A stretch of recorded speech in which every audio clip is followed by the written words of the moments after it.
Stop waiting for a day that will never arrive.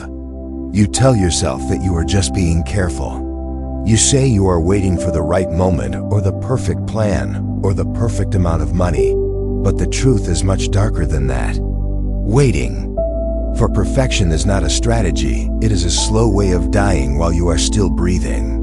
While you wait for every light to turn green, the road of your life is being paved over by someone else who was brave enough to start in the dark.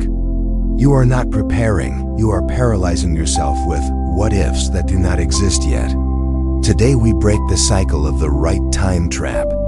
Today you will learn why a finished masterpiece that is slightly crooked is worth infinitely more than a perfect idea that only lives inside your head. Listen to these stories of the silent architect and the heavy backpack, because they are the mirrors of your own struggle. Imagine a man named Aeon who lived in a safe valley but dreamed of the golden city beyond the mountains. He was a man who hated mistakes. He believed that a smart person prepares for every single danger before taking the first step. He bought a massive backpack and began to fill it with safety. He packed a heavy fur coat for the cold and 10 pounds of meat for the hunger. He packed a thick canvas tent for the rain and a heavy iron sword for the wolves. He even packed a lantern and 6 bottles of oil for the dark. When he was done, his bag towered above his head. He was perfectly prepared. But when he tried to stand up, his face turned red and the veins in his neck stood out.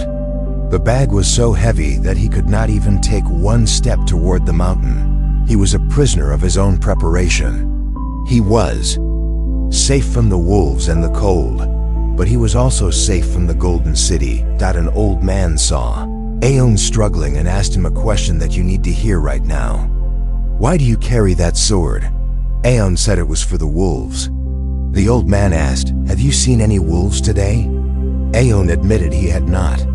The old man told him he was spending his energy fighting an enemy that does not exist yet. He told him he was carrying a house on his back today because of a cloud that might appear next week. Perfectionism is just a heavy iron sword for a wolf that is not here. You worry about failing in a business you haven't started.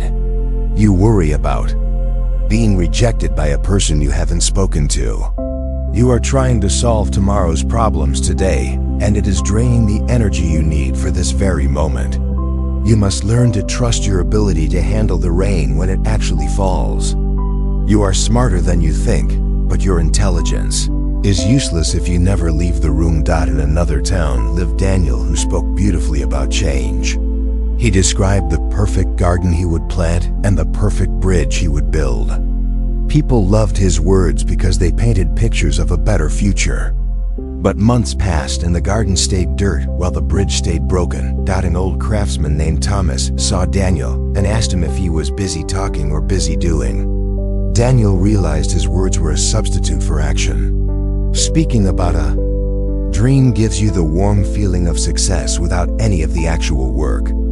It is a dopamine trap that keeps you stuck in place. Daniel finally went to the creek and started fixing the bridge. He didn't have a perfect plan. He didn't have the best wood. His back ached and his hands bled from splinters. After weeks, the bridge was finished. It wasn't fancy and the railings were a bit crooked, but it was strong and people began using it again. Thomas told him, perfect things don't exist, finished things do. A crooked bridge that carries people is 1,000 times better than a perfect bridge that only exists in a speech. Most people fail because they stop at strike 99. They look at their work and say, it doesn't look like a masterpiece yet, so I must be failing. They think that if they don't see immediate results, their effort is a waste. Think of the blacksmith hitting a piece of iron for 100 strikes. The metal looks like an ugly gray block. A young man watching him thought he was a fool and wanted to leave, but on the 101st strike the internal resistance broke and the iron flowed like water. The blacksmith told him that every strike that seemed like a waste was actually a victory over the metal's pride. You are not failing, you are just heating the metal. Perfectionism makes you quit at strike 50 because you can't see the molecules shifting inside. The world only sees the flash of the blade, but the master loves the struggle of the first. 99 hits. Then there's the story of Anna the potter.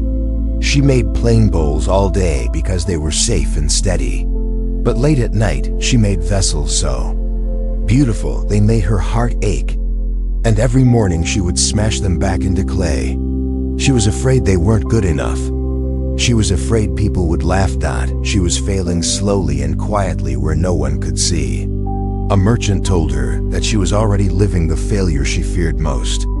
He told her to put just one piece in the shop window. She did it with shaking hands. Some people didn't like it, but others saw courage made visible. They saw a person who had stopped hiding. Your fear of being imperfect is actually a fear of being seen. You believe that if you wait until you are ready, you will be safe from judgment.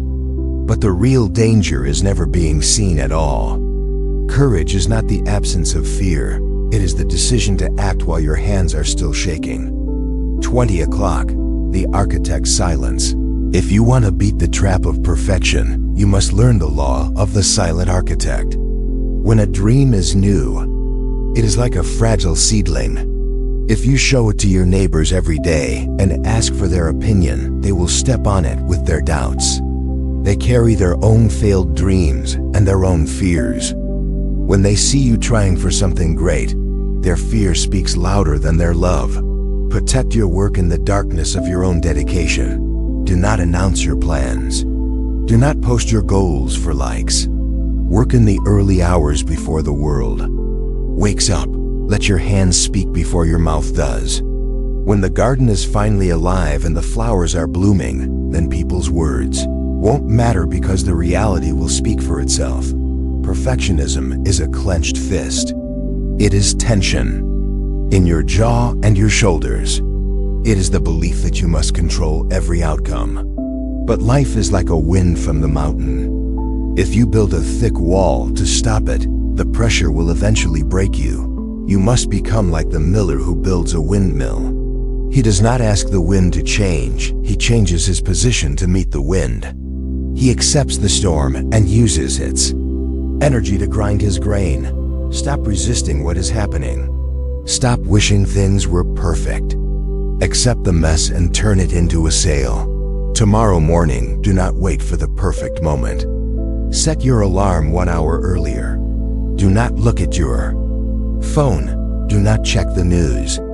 This hour belongs to you. Pick one small thing you have been putting off because you wanted it to be perfect. Write one page. Fix one board. Send one email. Do it badly if you have to, but do it now. Action creates a momentum that planning never can. You don't need to see the whole mountain to take the first step. You just need enough light for the next 24 hours. The world is full of people who can describe success beautifully, but their lives never change. Do not be a loud dreamer, but a silent builder. Let the others wait for the perfect time while they grow old and bitter. You be the one who finishes. You be the one who shows up with dirty hands and a crooked bridge. You be the one who stayed for the 101st strike. Your life is waiting on the other side of your permission. Stop telling. Start doing. Build your masterpiece in the quiet hours. Let your progress be your proof. The golden city is not for the perfect, it is for the persistent. Go out and start today.